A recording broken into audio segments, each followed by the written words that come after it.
بسم الله ما شاء الله.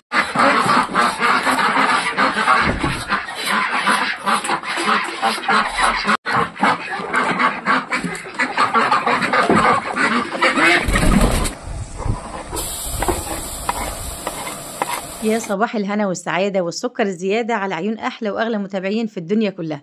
ازيكم حبايبي، عاملين ايه؟ يا رب تكونوا بخير وفي أحسن حال. يسعد صباحكم بكل خير وبركة وسعادة وراحة بال، وربنا يجعل أيامكم يا رب كلها فرح وسعادة وهنا. فيديو النهاردة إن شاء الله بسيط، بس بإذن الله هنستفاد منه كتير. وطبعا أهم حاجة حبايبي إن احنا كده لمستكم الحلوة تعطروا كده القناة بالصلاة على النبي عليه أفضل الصلاة والسلام، ودي أكبر إفادة وأحلى حاجة إن احنا نستفيد بالصلاة على الحبيب المصطفى عليه أفضل الصلاة والسلام. وما تنسوش حبايبي تحطوا لنا لايك للفيديو واشتراك في القناة اللي أول مرة أشوف قناتي. وطبعا بس لو سمعتوا بس من الفيديو 5 دقايق بقى جزاكم الله كل خير، وربنا يبارك في أولادكم يا رب جميعا ويسترها معاكم ويشفي كل مريض، اللهم امين يا رب العالمين، ويعطي كل مشتاق بالذريه الصالحه والخلف الصالح لكل اخواتي وكل حبايبي اللي معايا على القناه. بارك الله فيكم جميعا، وربنا يا رب يريح بالكم ويرزقكم من حيث لا تحتسبوا، اللهم امين يا رب العالمين. اول حاجه حبايبي كده خدت القوانص الاول ودعكتها بقى بشويه ملح وشويه دقيق، وخدتها بقى تحت الحنفيه كده غسلتها، وجيت حطيت عليها ليمون زي ما انتم شايفين كده في المصفى. اما بقى بالنسبه للكبده دي بتتعامل غير القوانص خالص، بالراحه طبعا في معاملتها. وكمان هنا حطيت عليها دقيق وخدتها بقى كده تحت الحنفيه غسلتها برضو. ده دي دور يا حبايبي بيشيل اي زفاره تكون موجوده في الحاجات دي. وبرضو هعصر على الكبده برضو ليمون اهوت، وبرضو كل حاجه في مصفى زي ما انتم شايفين كده. ده كده كبده الرومي اللي كنت عاملاه معاكم قبل كده. وطبعا حبايبي الرومي دوت انا يعني وزعته اول يوم رجب، وعملته كده وجبات ووزعته للنصيب في حاجه خد بألف هنا وشفا يا رب، وربنا يخلف علينا وعليكم بالحلال، اللهم امين يا رب العالمين. وطبعا حبيبي كان عندي كام قنصه برضو كده من بتاعه فراخ وكام كبده طلعتهم برضو عشان نعملهم كده وجبه حلوه برضو مع بعض، طريقه جميله. ويعني مش عايزه اقول لكم والله احلى طعم واحلى يعني طريقه الكبد والقوانص. بعد بقى ما عصرت عليها ليمون، بعد ما غسلتها بالملح والدقيق عصرت عليها ليمون، وبنقطعها بقى زي ما انتم شايفين اهوت. وطبعا غسلتها بقى على ميه جاريه كده علشان بتشيل اي زفاره برضو. طريقه الغسل لما تلاقي الحاجه كده تكون نظيفه وانت بتغسليها طبعا بتشيل اي زفاره. قطعت بقى حبيبه اهوت ادي القوانص اهي، وطبعا شلت الدهون اللي بتبقى على القناصه ديت، بتبقى لفه كده على القناصه شلتها عشان برضو نبقى نشوحها الاول كده في الطاسه الاول او في الصينيه الاول قبل ما احط عليها الكبده والقناصه، تديها طعم جميل برضو اللي هي بتبقى الدهون اللي عليها دي. خلاص حبيبي كده بعد ما قطعتها اهوت قطع صغيره، اعصر بقى عليها ليمون. طبعا ما بحطش خل لان طبعا انا هنا حطيتها في طبق صغير. وادي برضو الكبده اهيت، لان طبعا الخل حبيبي بيثبت الزفاره في اي حاجه. نقطع بقى كده اهوت الكبده برضو قطع صغيره.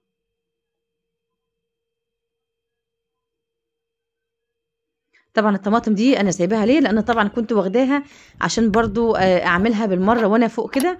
خدت بقى الشعله بتاعتي، وعشان طبعا الشعله بتاعت والدتي جايباها لي، ربنا يبارك فيها يا رب ويخليها ليا. دي شعله والدتي خدتها عشان اعمل عليها. والطماطم بقى مطلعاها ليه؟ علشان قلت بقى هنا ايه هسبك بقى شويه طماطم كده وانا قاعده فوق وانا بعمل الكبد والقوانص، فهقول لكم بقى ايه اللي حصل وايه اللي غير بقى الموضوع. غسلت بقى هنا حبيبي برضو فلفل اخضر وفلفل احمر وثوم.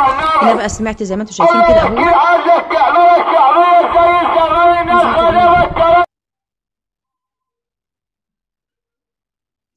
بتاع الطماطم بيقول كيلو ونص ب10، فجبت هنا بال100 جنيه دول حبايبي يعني يعني 3 كيلو بال20 جبت 15 كيلو.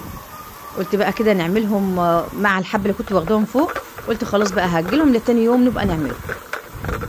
هنا حبيبي هنا ايه قطعت بقى قطع صغيره، ده قطعه دهنه او اللي هي يعني ضاني، قطعتها كده طبعا سايباها في الفريزر، ولما بقى استعمل الحاجات دي بطلعها واقطعها عشان اشوحها كده بيها بتبقى طعمها جميل. وحطيت كمان عليها الدهن اللي كنت مطلعاها اللي كنت شايلاها من على القوانص برضو شوحتها معاها. بقطع هنا بقى شويه بصل كده، مش هكتر يعني، دول حوالي كده 3 بصلات صغيرين، مش هنكتر بصل عشان طعم الكبده كده والقوانص يكون باين، مش يبقى كلها بصل والحاجات دي. طبعا اولادنا مش بيعجبهم الحاجات دي. هنا بقى حبيبي اهوت لازم تكون بقى الطاسه سخنه كده، وننزل على طول او الصينيه اللي انت تعملي فيها ننزل بقى كده. لقيت بقى الولعه هنا كانت مش عاليه يعني على العين دي، فنقلتها بقى على العين التانيه، لان طبعا عشان ما تنزلش ميتها لازم تسويها تكون على نار عاليه. تشوحي بقى فيها كده القوانص الاول، لان طبعا الكبده ما بتاخدش سوا وهنسويها في الاخر خالص. بنشوح اول حاجه القوانص مع الماده الدهنيه اللي انت حطاها، وطبعا زودت برده شويه زيت مع الدهن اللي انا برده حطاه. ادي الطماطم يا حبايبي، ده كده 5 اكياس، كل كيس فيه 3 كيلو، يعني دول 15 كيلو، مع بقى الحبه اللي انا كنت مطلعاهم معايا من تحت عشان اعملهم. وقلت بقى خلاص يعني يبقى الفيديو هيطول، فقلت لا، انا كنت اعملهم مع بعض، فقلت خلاص سيبهم بقى اعمله مره تانية. بعد ما خلاص حبايبي كده شوحت بقى القوانص الاول، هنزل بقى عليهم بالبصلتين اللي انا قطعتهم. مش هنغطي بقى كده، هنسيبه نقعد نشوح فيها. بصوا بقى، مش عايزه اقول لكم الريحه عملت ايه.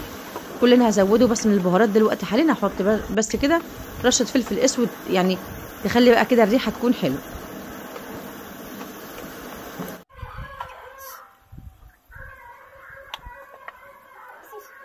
هنا برضو اهو حبيبي جبت حبايتين طماطم برضو نقطعهم، يعني الخضار كده مش هنكتر فيه. عايزه بقى طعم الكبده والقوانص كده تكون طعمها حلو، يعني مش هنكتر بقى من الخضار عشان يبقى تبان طعمها.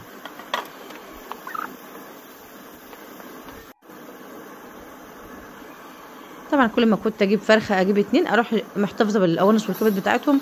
ادي حبيبه اهوت، ادي رشه الفلفل الاسود ده حطيتها برضو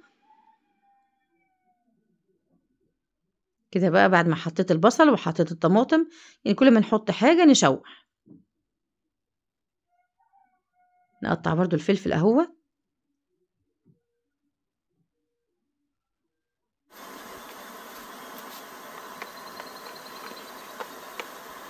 قرن فلفل احمر وقرن اخضر بس كده.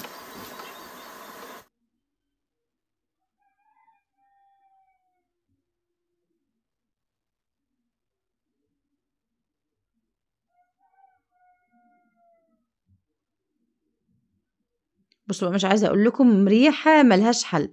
وكمان حبايبي يعني هنا الصينيه بس عشان نازله الحرف نازل عن القاع، يعني نص الصينيه بتبقى عاليه شويه، فهو بس كده ايه هياخد لون، بس مش هيأثر خالص على طعم الحاجه اللي انا بعملها. الصينيه بس خدت لون كده، يعني زي ما انتم شايفين مش هتأثر خالص. وهنزل بقى حبيبي اهو بالفلفل بعد خلاص بقى القوانص كده داخله عليها تسويه. انا طبعا مش عايزين نطول في الفلفل على النار عشان يدنوا كده بلون الحلو، ما يتبلش ويدنوا كده مرعرع وحلو. ده كده كله حبايبي طبعا على نار عاليه، يعني هديت النار بس سنه بسيطه خلاص بعد ما القوانص خدت الصدمه بتاعتها خلاص. يعني نستمر بقى في التشويح كده كل شويه نقلب فيها علشان ان احنا مش هنغطيها. هنا بقى ولعت الطاسه اهيت، حطيت برضو الطاسه على النار عشان نحمر بقى شويه بطاطس كده، حاجه بقى برضو كده او لا غنى عنها. البطاطس ديت لا غنى عنها، صبح ليل عصر اي وقت تلاقي الواحد البطاطس ديت مع اي وجبه برضو بتكون لا غنى عنها. احنا حبيبي خلاص بقى بعد ما القوانص داخله على التسويه، جبت بقى الكبده اهيت. مش هنزل بيها مره واحده عشان طبعا ما تنزلش ميتها، لازم تكون على نار عاليه، ونزلت بيها شويه بشويه، لان طبعا لو حطيتها مره واحده هتمتص السخونيه اللي في الطاسه وهتلاقيها نزلت ميتها او العصاره بتاعتها. وانا عايزاها كده، يعني طبعا اول ما نزلت على طول بالكبده انزل بقى بالكمون. وادي حبايبي اللهم صل على سيدنا محمد. وادي الملح، طبعا الملح كنت سايباه للاخر خالص.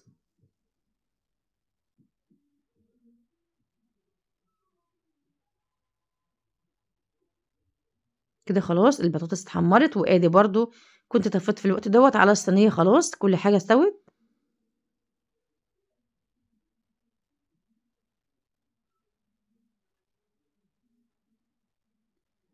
كانت وجبه جميله، ممكن تعمليها للفطار، ممكن تعمليها للغدا، ممكن تعمليها للعشاء، اي وقت تنفع الوجبه الجميله دي. اصفي بقى البطاطس كويس جدا، وبعد كده افضيها في الطبق.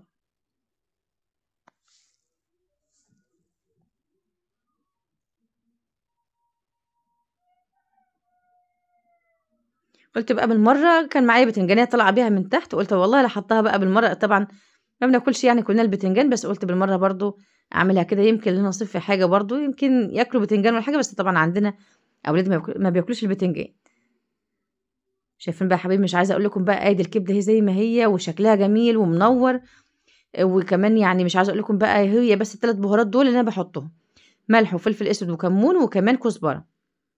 يعني طبعا الملح اساسي، وال3 توابل بقى الانواع التانية.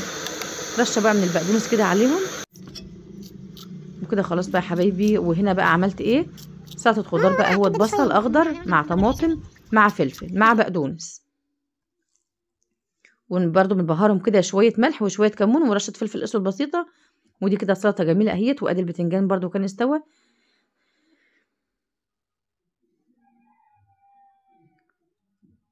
تعالوا بقى نعمل احلى سندوتش كده، كبده بالخضار بالبطاطس المحمره. مش عايزه اقول لكم بقى طعمه عامل ازاي. تحط بقى كاتشب، تحط مايونيز زي ما انت عايز. يا رب فيديو النهارده يكون عجبكم حبايبي ويكون لرضاكم. وما تنسونيش في اللايك والاشتراك لو وصل معايا لحد هنا. واتمنى زي ما قلت لكم ما تنسوش الصلاه على الحبيب المصطفى عليه افضل الصلاه والسلام. وربنا يبارك فيكم يا رب ويديمكم نعمه في حياتي. اللهم امين يا رب العالمين. انتظرونا في فيديو جديد، والسلام عليكم ورحمه الله وبركاته.